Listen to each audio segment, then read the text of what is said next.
Order! Order! You are an incorrigible delinquent at times. Behave yourself, man!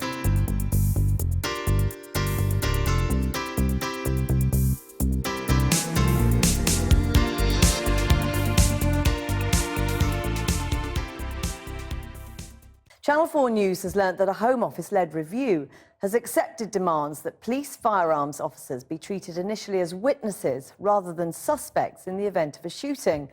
The review was prompted by concerns that the recruitment of 1,500 extra armed officers may fail because of fears of prosecution if things go wrong. Channel 4 News understands the recruitment to meet the jihadist threat will cost around £300 million over 5 years, with only half funded by the government. Here's our senior Home Affairs correspondent, Simon Israel. Load! At Black Rock in the West Country, this group of police officers are being assessed for selection. They all want to join their forces' firearms units. This range will test 50 for suitability in just 1 week, and maybe 10 will make it through for training. This is part of a major recruitment drive across the country. 1,500 extra within 5 years. Total cost £300 million, Channel 4 News has learned, with only half being funded by government. The other is coming from police force budgets. Senior officers say they're on target, but fear problems ahead. Why do you anticipate there may be a crisis?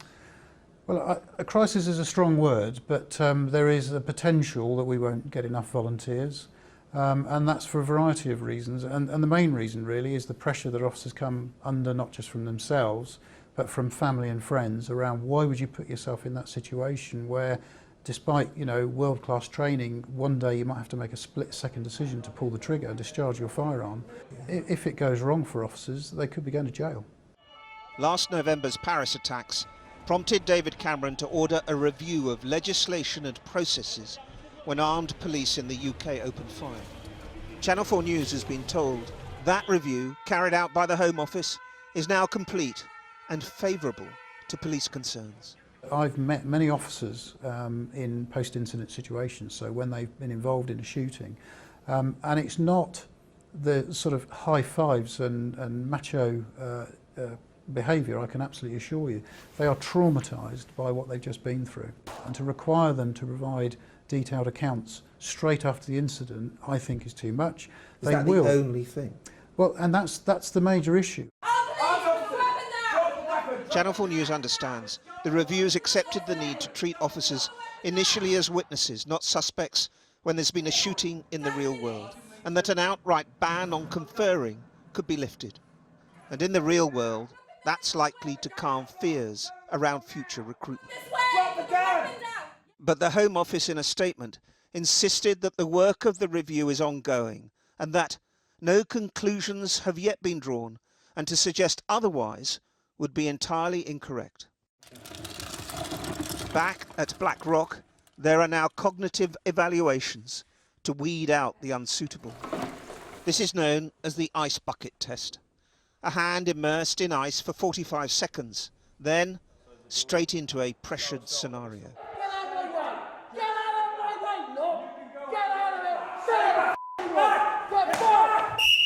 It's all about how you react, because the ultimate decision will be a split-second one on whether or when you fire or not. Can I have a Glock, please, James?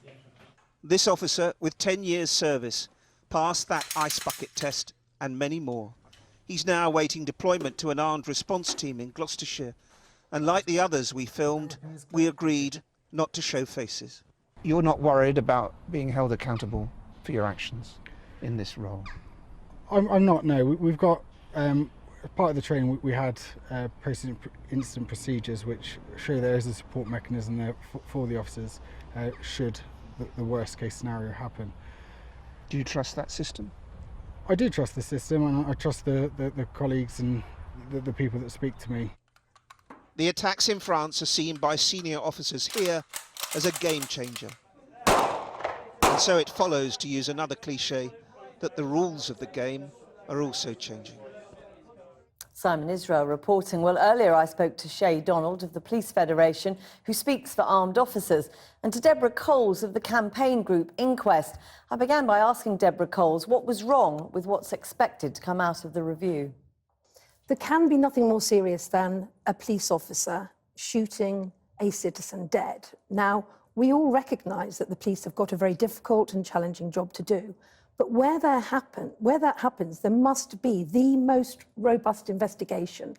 I think the other issue I'd raise here is that the issue about conferring and separation has been a highly contentious one and has undermined public and family and indeed community confidence in the police because of the suggestion of contamination of evidence. And I think that separation of officers and giving statements as soon as practicable is in everybody's interest, not least your officers. Shay Donald, that's a fair point, isn't it? And I don't disagree with some of the comments that Deborah's made.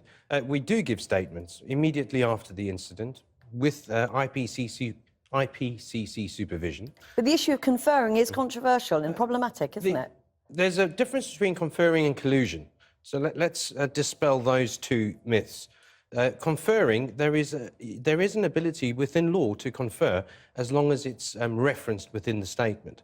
Collusion is something completely different. Officers want to give their side of the story.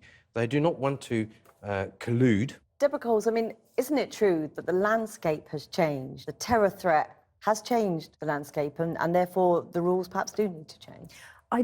Sorry, I don't accept the rules need to be changed. And if anything, there is probably an even greater need that you have proper systems in place to investigate where police use firearms. And of course, my understanding is, and I think the IPCC have been very clear about this, that they would of course take into consideration the particular circumstances that firearms officers found them in, because there have been a pattern of cases that have raised concerns about individual firearms conduct, but also the whole operation, planning and intelligence. And so we need to have investigations from which we can learn, because that is in everybody's interest. And that is right, the question about accountability, isn't it? I totally agree. I believe there should be accountability. But we shouldn't forget that firearms officers are a voluntary role. So we're relying upon the good faith of these officers to come forward and undertake that role. That's the first part of the process. The second part of the process is they're acting on behalf of the state. They are undertaking a role to either protect the public or protect themselves. Subsequent to them discharging their firearm, which is really a last resort. Police officers don't join to become firearms officers to discharge their firearms. It's a last resort. We want to ensure that there are adequate protections in place for the investigation and the officers. Officers are witnesses to the incident unless there is evidence to prove to the contrary, in which case, make them suspects, treat them as suspects and give them the appropriate protections that come with that. There is an argument that the way your officers have handled this is effectively to put the government over barrel, to say we won't get the numbers of firearms officers coming forward to do the job you want us to do unless you do it on our terms. I don't think that's right. And we've got to look at progression. You know, we've got police officers who are firearms officers, we want to retain them. What about recruiting? If the potential recruits that are coming through to sign up to become firearms officers look at the way current firearms officers are being treated, we are going to put ourselves in a predicament. Deborah Coles, briefly, I mean, if these changes do go through, as we suspect that they will, how do you feel about the issue of accountability within communities? I think they'll be very, very damaging to public confidence in the police, and I think that is not in anybody's interests. I think it will also suggest that somehow the police are seen to be above the law. You have to have, you know, equality before the law, and the rule of law must apply to all police officers, including firearms officers. Shay Donald and Deborah Coles, thank you very much. I've been getting away with it all